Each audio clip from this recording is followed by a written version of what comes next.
Swayam Prabha. Digital India. Educated India.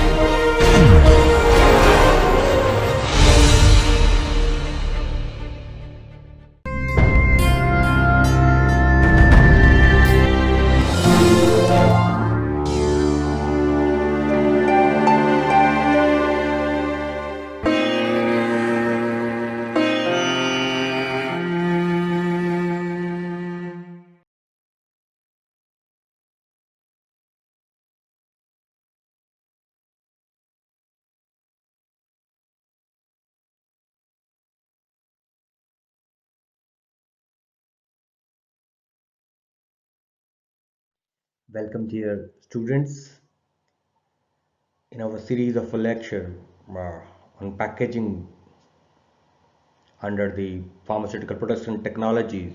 We were discussing the various aspects of packaging. What are the packaging materials, their roles, their requirements, ideal properties of glass, metal, plastic, rubber, closures, regulatory requirements of these closures and containers. We discussed uh, various regulatory guidelines and aspects like labeling in the packaging so far. This is the time to focus on the quality control test of packaging technologies, packaging materials. Let's discuss quality control test in this lecture. So let's begin our journey. Dear friends, after going through this lecture, you will be able to understand and learn the compendial methods of quality control of packaging materials and containers. We will be moving with the plan. We will be first covering the QC test for packaging materials starting from glass, then plastic, metals, and then closures. So one by one we will be taking. So let's start with glass. QC test for glass. Number 1, hydrolytic resistance. Number 2, powdered glass test. Number 3, water test. Number 4, arsenic limit test. So these are the 4 major tests prescribed by the Indian Pharmacopoeia. And light transmission test is another one. Okay, remember these overall 5 tests: hydrolytic resistance, powdered glass test, water test, arsenic limit test, and light. Now let's take the very first glass test. That's it. That is hydrolytic resistance test. The test is performed to determine whether the alkali released from the surface of a container is within the specified limit or not. You know that the glass tends to, normal glass, soda lime glass tends to release the alkali. So what we are going to do here, the amount of acid that is necessary to neutralize the released alkali from the surface is estimated. The leaching of alkali is accelerated using elevated temperature for a specified time in this particular test.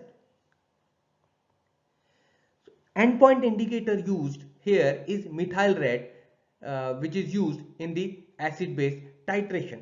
Okay, what we are using, methyl red. Remember this, and this is the indicator which is used in the acid base titration. Type 1 and type for the type 2 glass containers, to distinguish from type 3 containers, the test 1 surface test is done, while type 1 and type 2 glass containers, where it is necessary to determine whether the high hydrolytic resistance is due to the chemical composition or the surface treatment, then test 1 and 2 both should be done. So this test is done for detecting the type of glass. So we are using this test for determining the type of glass actually. So first of all, let us focus on the choosing the containers, numbers and volume. If the capacity of the container is up to 3 ml, the number of containers used should be 20 and volume of test solution to be used for titration in ml should be 25 ml. If the capacity of container is 5 or less, the number of containers should be 10, volume of test sample should be 50 ml, and if it is 6 to 30, the capacity of container is 6 to 30, then number of containers will be used 5, and the volume of test solution will be 50 ml. For more than 30 capacity, 30 ml capacity, we will use containers 3 containers we are going to use, and that too the volume of test solution will be 100 ml, which will be used for the titration. Okay. Now test 1, that is surface glass test. Let's see what is this test and what the steps we are going to perform. Number 1, rinse the container twice with water. Then wash the containers. Fill the containers with fresh distilled water 90%. Cover with aluminum foil. Autoclave at 100 to 120 degrees Celsius for 20 minutes. Then maintain at 120 degrees Celsius for 1 hour. At lower temperature for 40 minutes. Remove the containers and cool. Then titrate it within 1 hour with the specified volume of test solution. Titrate with 0.01 m SCl and endpoint should be colorless. So this was the surface glass test, and the result should not be greater than the value stated in the table which we are going to discuss here. So this is the table. So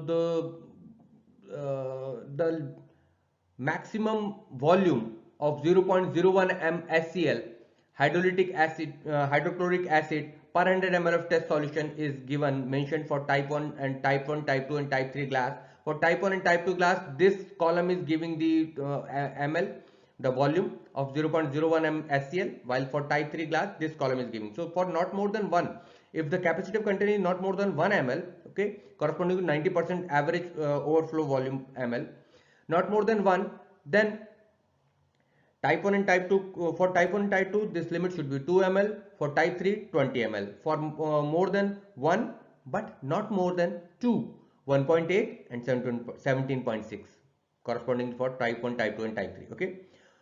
For more than 2 but not more than 5, 1.3. Okay, for type 1 and type 2 glass. For type 3 glass it is 13.2. For more than 5 but not more than 10, 1 ml.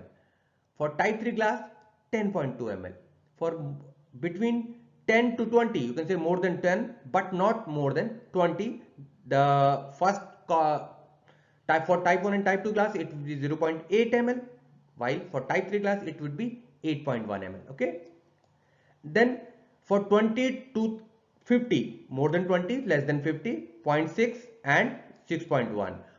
More than 50 but not more than 100, 0.5 ml and 4.8 ml. For more than 100 but not more than 200, it is 0.4 and 3.8. Remember these things that are utmost important to learn when we are going for the industrial manufacturing or quality control test for these packaging materials. For more than 200 and but not more than 500 is 0.3 and 2.9. These are the limits. And for more than 500, for type 1 and type 2 glass, this is 0.2 ml, the limit is, and 2.2 ml for type 3 glass. This was all about the maximum amount of volume of 0.10 SCl per 100 ml test solution which was required in the titration. Now moving to the test 2. What is the test 2?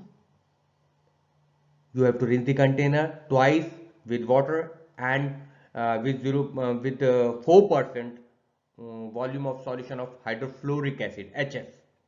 Then allow to stand for 10 minutes. Empty the container. Rinse 5 times with water. And carry out the test similar to test 1, as whatever the steps we have adopted in the test 1 is, then it is followed. Moving to the PGT, powdered glass test.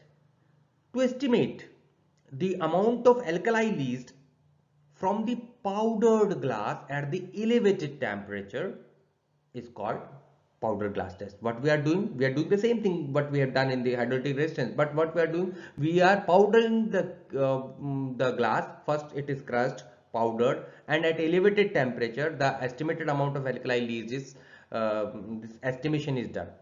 Leaching is assessed by acid base titration. At the hydrolytic resistance it was HCl, here 0.2 N sulfuric acid using methyl red as an indicator. So step 1, preparation of glass specimen. You will crush that glass, okay, container, and then you prepare the sample. Second step is washing this specimen. For powder glass test, step 1, preparation of glass specimen. What we'll do? Few containers are rinsed thoroughly with purified water and dried with stream of clean air. Then grind the containers in a mortar to a fine powder and pass through the sieve number 20 and 50. Then wash the specimen. Step 2. 10 gram of the above specimen is taken into 250 ml conical flask and then wash it with 20 ml with 30 ml acetone. Repeat the washing, decant the acetone and dry, after which it is used within 48 hours. Okay. Now what is the procedure of PGT, powder glass test? What we are going to do, 10 gram of sample is taken. It is added with 50 ml of high purity water in a 250 ml flask. Place it in an autoclave at 121 plus minus 2 degrees Celsius for 30 minutes. Cool it under the running water. Decant the solution into the another flask. Wash again with 15 ml high purity water and again decant. Then titrate immediately. With 0.01 sulfuric acid using methyl red as an indicator and record the volume. So this was the powder glass test. The simple difference is you are using not hydrochloric acid, sulfuric acid you are using here in the powder glass test, while in the hydrolytic resistance you use the hydrochloric acid. Okay, this is the basic difference. Now let us see in detail what we are doing in this powder glass test. We are transferring the 10 gram of powder specimen in 250 ml conical flask. Then it should be digested previously with the high purity water in bath at 90 degrees Celsius. Then conical flask containing 50 ml high purity water is added to it. Cap all the flask. Autoclave, continue heating for 10 minutes. Then reduce the heat and wait for autoclave to cool. Okay, remember these steps. Cool the flask in running water. Decant the water. Wash the residual glass 4 times with 15 ml high purity water. Add the decanted washing to main portion. Now let's see the USP acceptance criteria for powder glass test. For type 1, type 2 and type 3, volume of 0.2 and sulfuric acid in ml is given as 1 ml, 8.5 ml and 15 ml for powder glass test. Okay, it means minimum amount is required in type 1. It means type 1 is having the least leaching property. As we know, borosilicate glass are devoid of, they are free from leaching properties. So that's why the type 3 will always have the higher volume, will be consuming the higher volume of sulfuric acid due to higher leaching. Okay, this is the simplest common thing you must have in your mind, that always the type 1 will have the lower volume of sulfuric acid consumption or hydrochloric acid consumption in hydrolytic resistance or the powder glass test. Okay. Now water attack test. It is similar to hydrolytic resistance IP. It is in USP, it is mentioned as water attack test. It is only used for treated soda lime glass containers. Under the controlled humidity conditions which neutralize the surface alkali, and glass will become chemically more resistant. So what is the principle? To detect the least alkali from the surface of the container, we use the water attack test. Rinse 3 or more containers with high purity water to determine the water attack test. Fill each container to 90% of its overflow capacity. Cap all the flasks, autoclave at 121 degrees Celsius for 60 minutes. Empty the contents and cool the contents in 250 ml conical flask to a volume of 100 ml, and then add 5 drops of methyl red solution. What is going to happen? The volume of sulfuric acid consumed is the measure of the amount of alkaline oxide present in the glass container. So by this way, we can have an idea that whether the leaching is high or more, or we can determine the type of glass. How? This is the USP acceptance criteria of VAT, the water attack test. VAT is prescribed by the USP. Remember this. Hydrolytic resistance is prescribed by the IP. It is similar to hydrolytic resistance in USP, you can say. For type 2, 100 ml or below, the container is there, then volume of 0.2 NaCl ml is 0.7 ml. For type 2 above 100 ml, 0.2 ml. So we have already mentioned that it is done for treated soda lime glass only. Okay. So for if the capacity is 100 ml or below, then 0.7 ml is the limit, and if it is above 100 ml, then 0.2 ml is the limit. Okay. Now arsenic limit test. Okay, the fourth one, limit test. For the fourth one, QC test for the glass. What we are going to do here, inner and outer surface are washed 5 times with freshly prepared distilled water.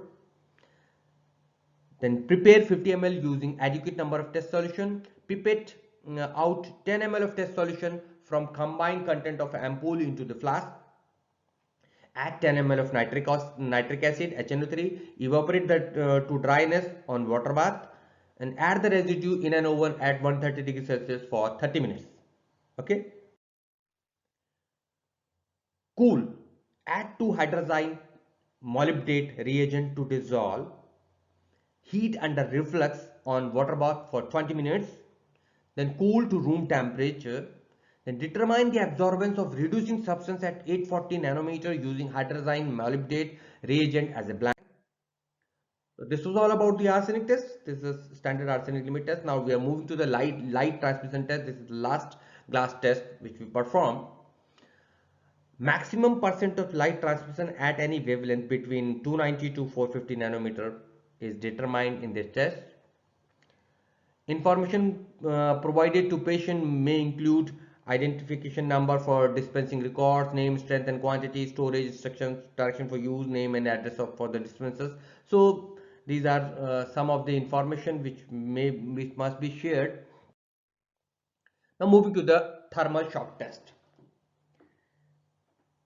As the name suggests, can a container withstand the thermal shock? Place the sample in the upright position in a tray. Immerse the tray into a hot water for a given time, and transfer to the cold water bath. Temperature of both are closely monitored. Examine the cracks or breaks before and after the test. The amount of thermal shock a bottle can withstand depends on the size and the design.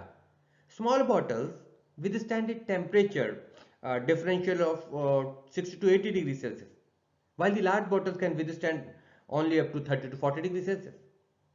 A typical thermal shock test uses 45 degrees Celsius temperature difference between hot and cold water. So the thermal fluctuation, you can say, is between 45 degrees Celsius between the hot and the cold water. Okay. So this was all about the thermal shock test. Now going to the leakage test. Fill the 10 containers with water. Fill with which is fitted with intended closure, and keep them inverted at room temperature for 24 hours. The test is said to be passed if there is no sign of leakage from any container. Okay. So ideally there should be no leakage. Now internal bursting pressure test. What is internal bursting pressure test? As the name suggests, we are assessing the bursting property. Instrument used is American Glass Research Increment Pressure Tester. The test bottle is filled with water and placed inside the test chamber. A scaling head is applied and the internal pressure automatically raised by a series of increments, each of which is held for a set of time. The bottle can be checked to a pre-selected pressure level and the test continues until the container finally bursts. Okay, so by this way it's a quite simple test. Okay, now moving to the plastic containers after the glass containers. For non-injectable preparation, collapsibility test and clarity of aqueous extract are the two important QC tests which are performed. And non-volatile residue is the third one which is to be conducted. For injectable preparations, plastic containers with injectable preparation, collapsibility, leakage as in the glass test, clarity and color of solution, acidity or alkalinity, reducing substance, light absorption, water vapor permeability and transparency. These are the you can say total 8 QC tests which are performed for injectable plastic containers. Okay, plastic containers in which injectables are packed. Collapsibility test. It is applicable to containers which are to be squeezed in order to remove the contents. The yield is 90% of its contents at a required rate of flow at ambient temperature must be there. While the clarity of aqueous extract, as the name suggests, clarity of aqueous extract, for this you select the unlabeled portion, unlabeled in which the label is not there, portion from a suitable container, cut these portion into strips, wash it with extraneous matter by shaking with two separate portions of distilled water, transfer to flask previously washed with chromic acid, then rinse with distilled water, add 250 ml distilled water, cover the flask, autoclave at 121 degrees Celsius for 30 minutes.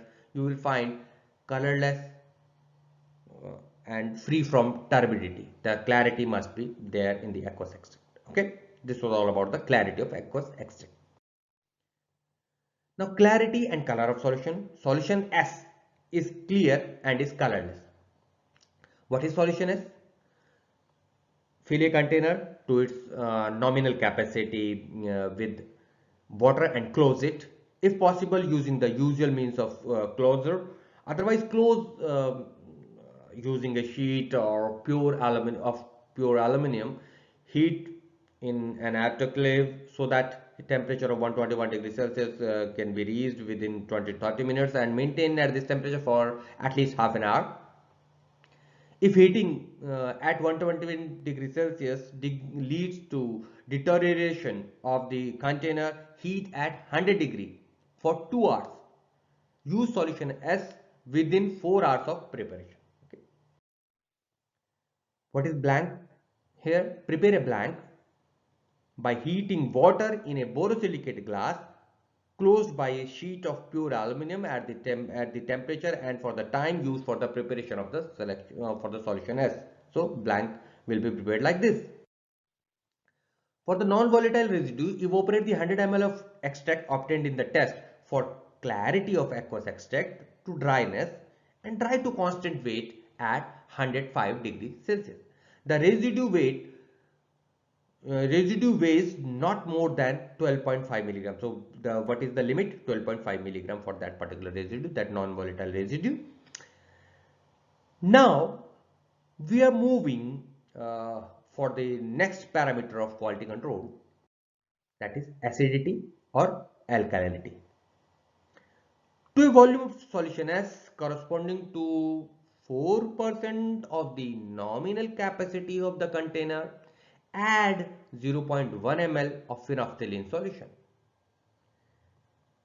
The solution is colorless.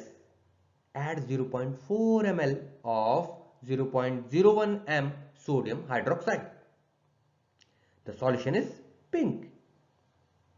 Add 0.8 ml of 0.1 m hydrochloric acid and 0.1 ml of methyl red solution, that is indicator. The solution is orange red or red. So this is a test about the acidity or alkalinity. Now moving to the reducing substances.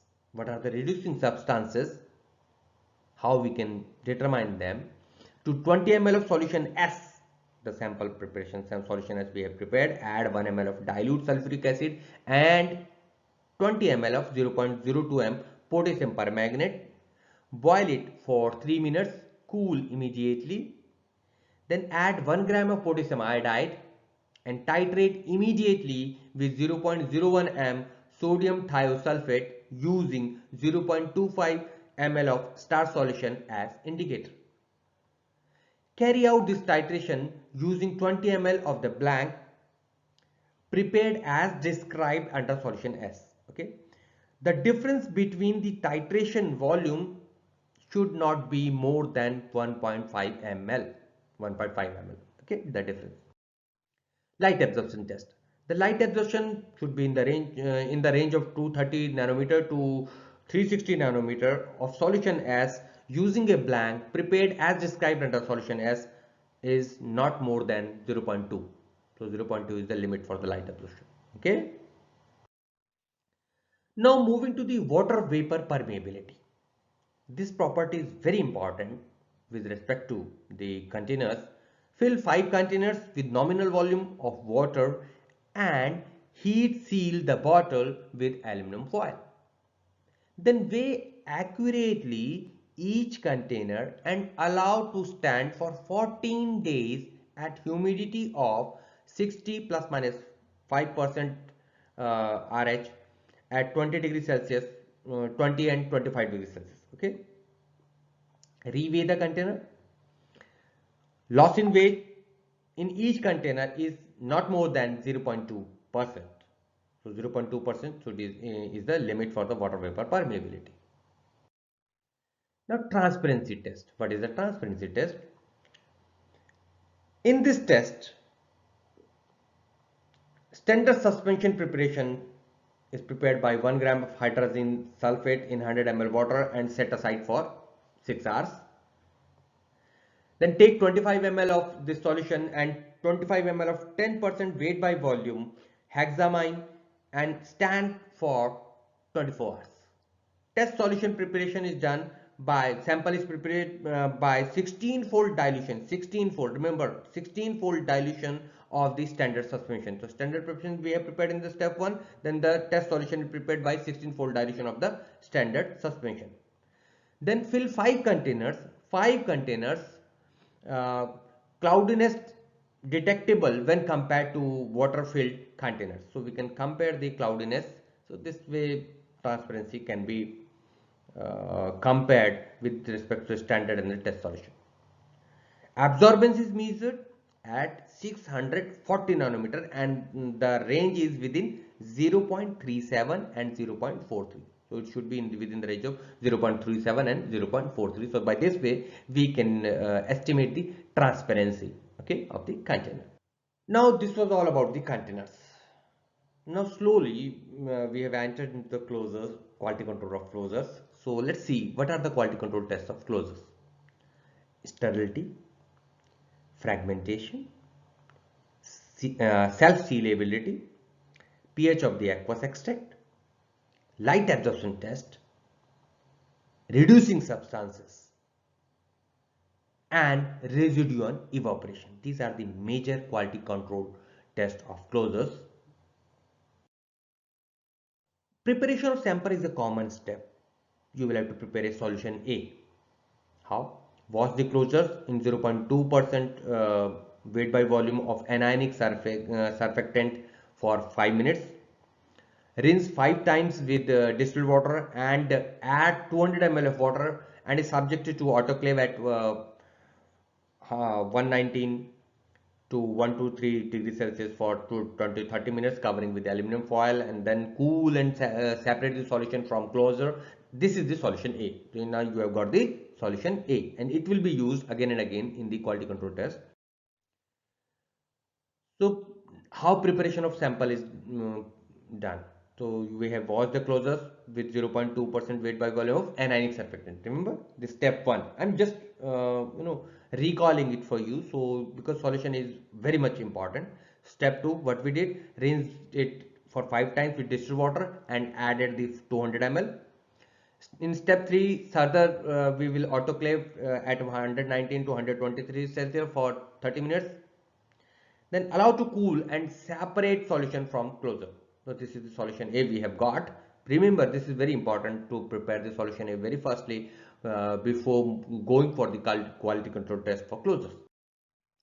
So what we will do in the sterility test, when treated closures are subjected to sterilization test at 64 to 66 degrees Celsius and a pressure of about 0.7 K Pascal for 24 hours, sterility test performed through culture media.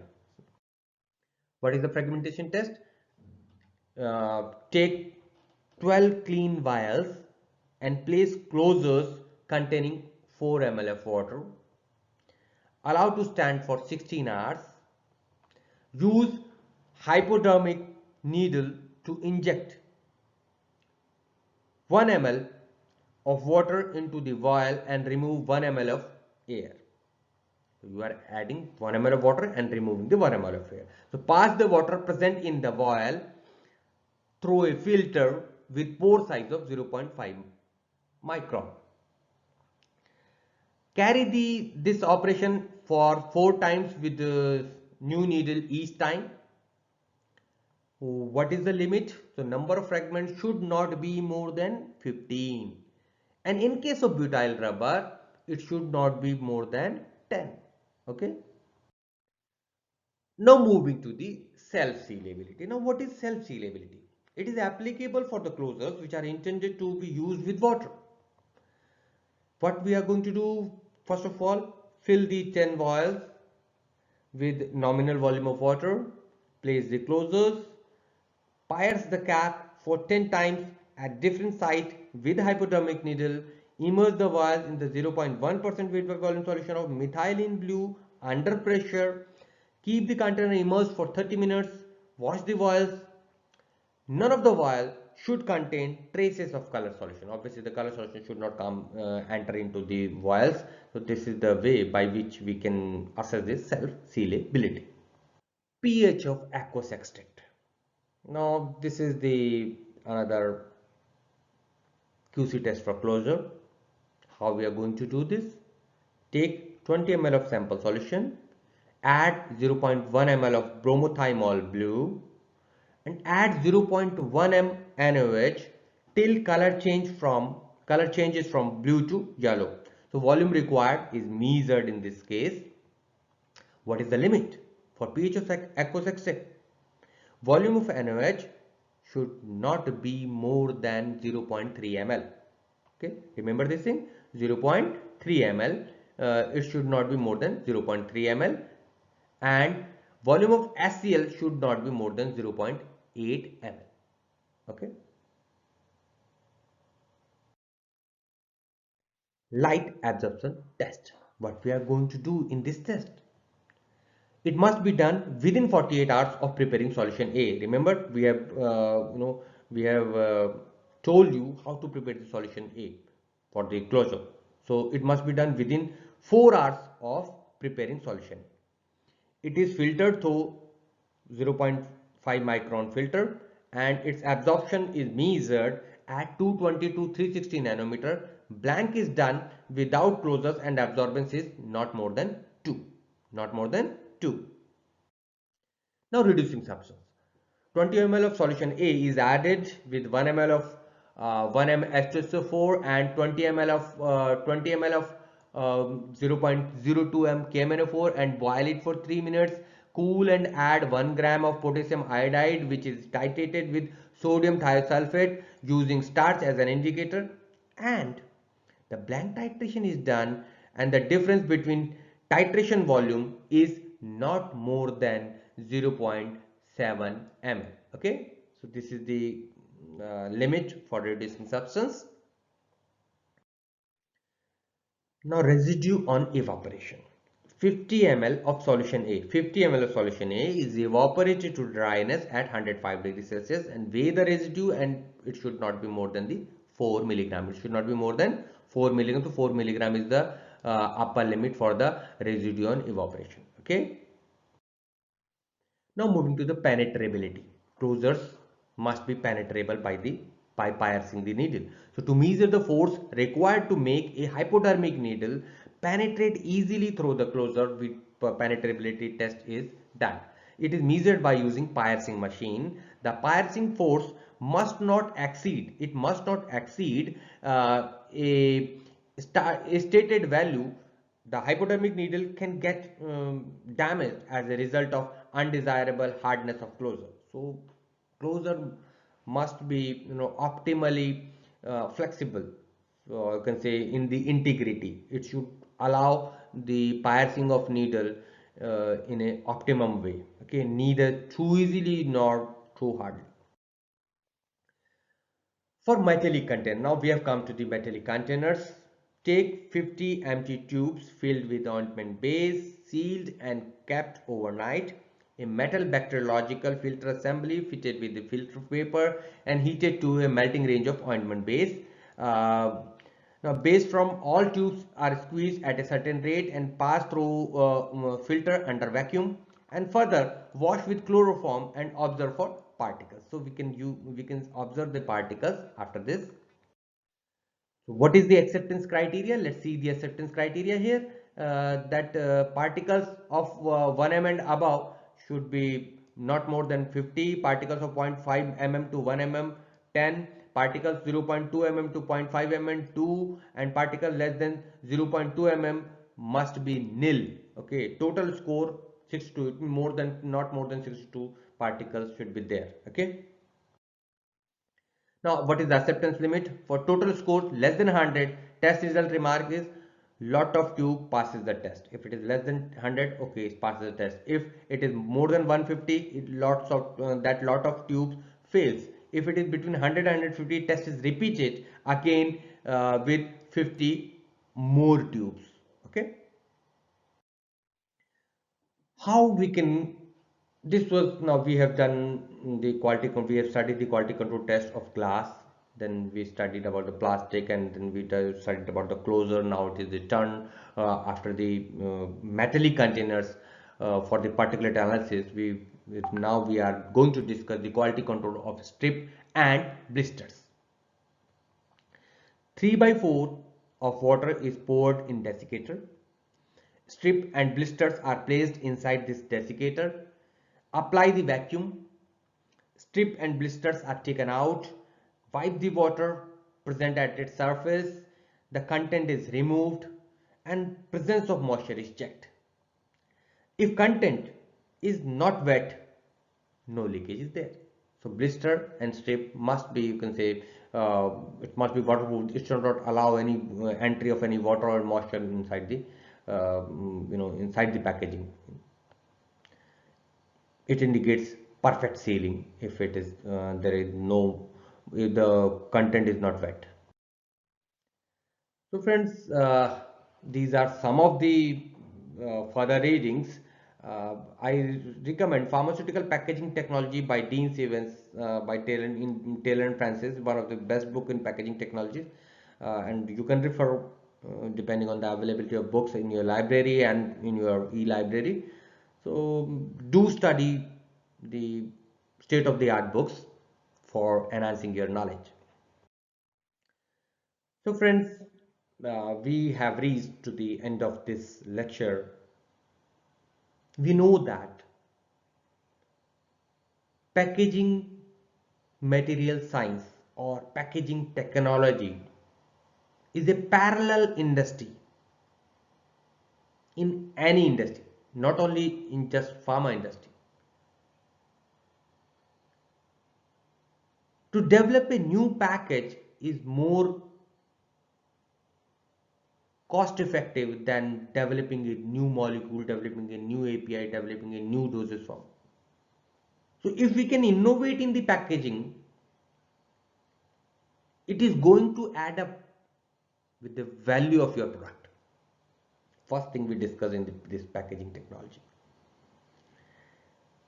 How many types of packaging material may be there in pharmaceuticals specifically? There are primary, secondary, and tertiary packaging, and the contents, the packaging material may be glass, plastic, the rubber closure it may be there, and metal container it may be there. Okay, there may be container, there may be closures. Okay, so we studied that these container closure may be of various types as described by the various compendial definitions like airtight containers, well closed containers, single dose, multiple dose, okay, tamper evident, child resistance. So all these definitions must be read by you, and the overall purpose of packaging is to ensure the safety, quality, stability. So we call safety, stability, and efficacy.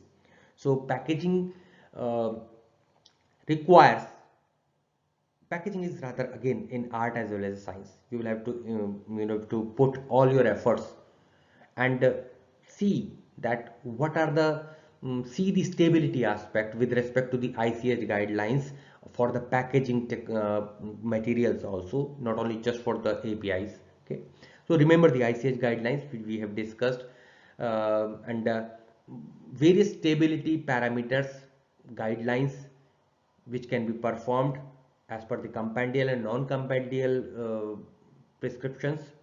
Labeling can be done effectively as per the drugs and cosmetic rules and regulations, and other countries' regulations which are harmonized with the International Conference on Harmonization ICH. Please do refer these things, and then please, when we were discussing the QC test, I'm wrapping the complete packaging technology lectures. HRT, the hydrolytic resistance test, but we use SCL. Remember, in PGT we use sulfuric acid. So this is a basic difference in the VAT also. So WAT in USP it is in official in USP. Transparency test, no other glass test, or arsenic limit test, light transmission test, not only just for glass but for plastic, rubbers, for rubber closures, especially the fragmentation test, sealability, that penetrability tests are very important. Okay, for collapsible tubes we discussed that particulate matter must not be more than the specified limits. These acceptance criteria must be learnt verbatim. Whatever the acceptance criteria there are, you must remember them verbatim, and try to recollect all the types of QC test which we perform in a particular test. Say for example, you must know for plastics, uh, for injectable and non-injectable plastics, what are the number of QC tests we generally perform, and which are recommended by the compendial requirement, or which are recommended by the IP or the USP, and try to summarize or try to recall these steps. We have given these steps in a very easy and friendly way for you. So please do learn the same, and try to come up with easy way to understand these processes, so it will be easier for you to learn the all the test and the all the definitions. So what you have to do in packaging technology, let me summarize, let me give you the final tips that what we are going to learn. We are going to learn all the definition verbatim, that different types of that packaged primary, secondary, tertiary packaging, multiple dosing, tamper evident, well closed, airtight, hermetically sealed, okay, child resistant closure, all the official definition you must learn verbatim. Then the stability testing protocols, ICH guidelines, at least the CFR codes, what are the compendial requirement, and then lastly the all the QC tests. These are utmost important HRD, PGT, WAT, what are the specific things, especially what is the titrating agent we are adding, what endpoint agent we are adding. These are utmost important, and with these words I would like to close my discussion here, and hope you have got and you have enjoyed, although it's a little bit boring topic, but please try to remember these things, and they are very important with respect to your exam point of view. Thank you for being with me, and keep learning. Happy learning.